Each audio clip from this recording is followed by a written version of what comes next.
Alright, I don't usually do reaction videos to wrestling events, but when I do, you know that some shit has gone down. So I was on a live chat during Summerslam last night, and a couple of the things that happened really I just wanted to react to a couple. I just wanted to do a reaction video to a couple of the matches that that were on the pay-per-view. Specifically, I wanted to go over the Del Rio versus Christian match, Brock Lesnar versus CM Punk, and Daniel Bryan versus John Cena for the WWE title. The first one, I really think that I don't know why Christian won all these matches on free TV, and then he loses a title match. I don't know what WWE is trying to do with Christian. He only has a couple of years left before he's going to retire, so I don't know what they're doing with him. I really do think that he should have won the title match against Del Rio, and he should have. And instead of what happened in 2011, where they made him a bad guy like right after, like they need to have him. They need to give him a good title run for like at least like 3 months, or until like a next major pay-per-view or something. Like, I'm really hoping that WWE puts the world title on Christian at a Survivor Series, and then maybe carries it until Royal Rumble or something like that. Who knows? I mean, but from what I heard in the live chat, they had a pretty decent match, so I guess that's pretty nice. Whatever.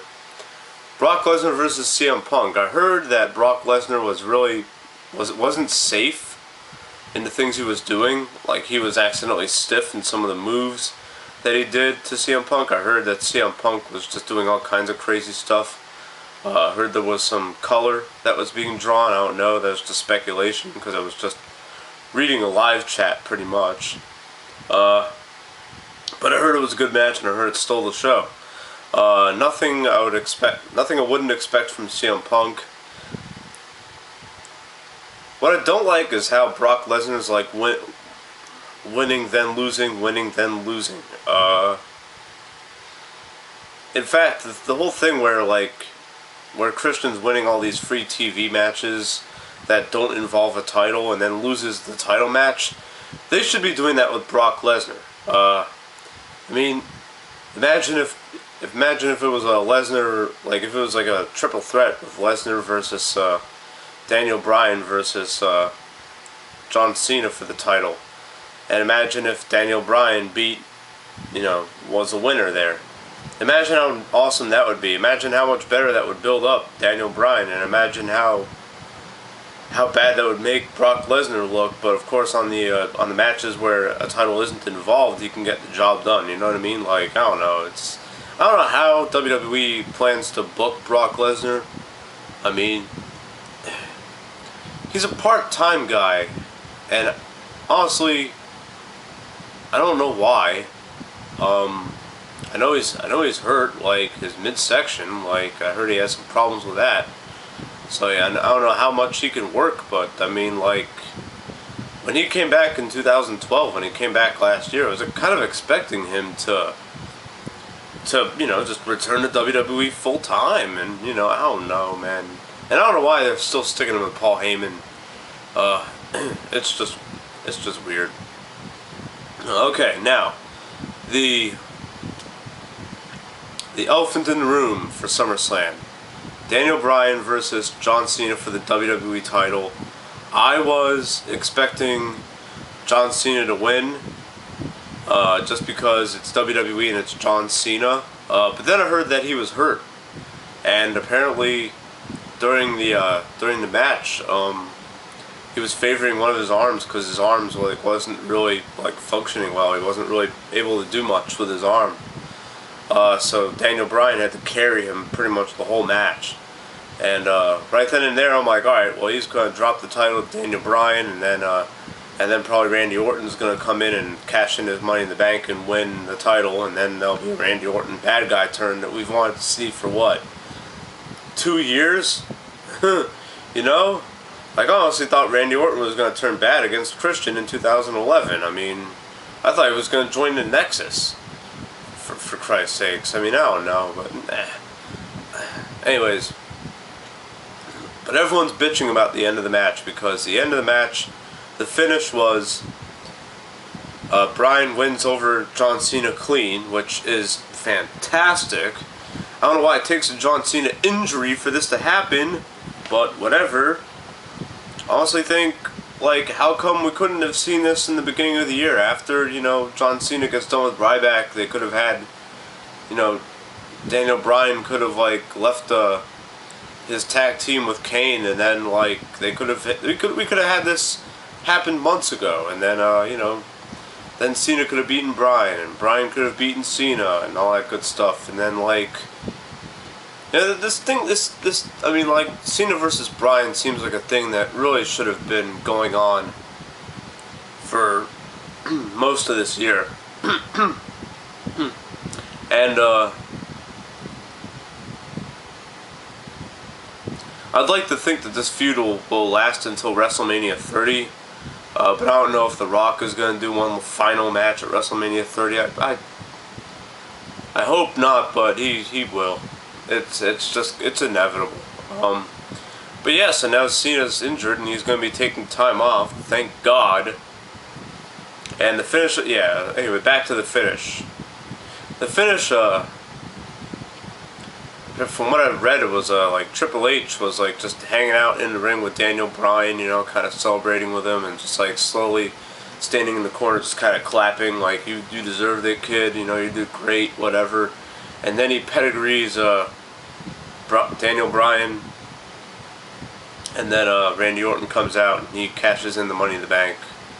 And I heard when Randy Orton came out, it was like in 2009 when he would like kind of like make his entrance and be like really slow and deliberate, as if to like scare the fans into thinking that he's going to do something really awful. I don't know, anyone who's watched WWE in 2009 knows exactly what I mean. It's very hard to describe, but you know, I already did that, and he like walked around the ring with the briefcase a little bit, just holding it above his head, and then he like slowly handed it to the referee, and then the referee, or he slowly handed it to Triple H, and then Triple H counted him, and then, you know, well, and then Bryan Danielson lost the title there. Oh, I accidentally called him Bryan Danielson. Oh yeah, that's right. That's because I've been watching him as Bryan Danielson since 2004. No, I'm just playing. I don't know. He's always going to be Bryan Danielson to me. And a lot of fans, I guess, are bitching about it. They're like, man, they could have done this later. You know, they could have done this the Raw after or something. But that's not really how WWE works nowadays. WWE needs to be more unpredictable, and the Money in the Bank concept definitely adds an unpredictability factor to WWE's product, and really the only way you can take advantage of that is to have a cash-in right after a title match. I mean, think back to when Edge cashed in his Money in the Bank for the first time ever. The very first Money in the Bank cash-in in 2006. I mean, I know I was shocked as hell when I read the results. I'm like, what? Edge cashed in his Money in the Bank? Damn, that's pretty badass. Nice. And all the other cash-ins. The only premeditated cash-in of the Money in the Bank that really made a lot of sense to me was when Rob Van Dam cashed it in against John Cena at One Night Stand 06, but I mean, you know, all the other ones after, I mean, that one time in 2010 when Kane won the Money in the Bank and then he cashed it in the same night, like, that's pretty cool. I've yet to see someone like carry the whole Money in the Bank for the entire year. That'd be pretty awesome. But either way, but I think Randy Orton turning bad guy, thank God. Thank God. Thank God. Thing is, he won't be cheered either, because Randy Orton he's not a good guy. Like, he hasn't been a good person. And a lot of wrestling fans know this. So he has legitimate hate from a lot of fans. Triple H, I don't know why they made him bad guy. Could have been anyone else. Could have been Stephanie. It could have been Vince McMahon, you know. But whatever, I mean, all the things that happened between Randy Orton and Triple H happened 5 years ago anyways, so I guess WWE is expecting fans to just kind of forget all the crazy shit that Randy Orton put Triple H and the McMahon family through in '09, which would make even more sense for someone like Vince McMahon to plot this whole thing, because Vince McMahon could come on Raw the next day and say, you know what, Randy Orton's such a good person to be WWE champion because he's not afraid to kick the chairman in the skull like he did to me 4 years ago. You know what I mean? Like, he really could have. That would have made a lot more sense. But Triple H is bad guy. I guess that'll work. I don't know. Whatever. I don't know how much screen time he's gonna get anyway. So doesn't matter. But I'm really looking forward to Bryan Danielson versus Randy Orton. That's going to be a decent feud. It's going to be an awesome feud. Of course, it's going to just hold water until John Cena comes back, and then it's either going to be Cena versus Orton like one last time, or it's going to be Cena versus Danielson, or might be all three of them against each other, and they might just do a whole bunch of triple threat matches. Who knows? But either way, this is the direction that WWE needs to be taking. It's really good. I'm glad that WWE is finally trusting Daniel Bryan, and they're finally pushing him, because he's been busting his ass, and he gets a great reaction from the fans. He knows how to talk. He knows how to work. What else do you need, right? I mean, yeah, he doesn't have the look. I mean, he kind of does, but he doesn't.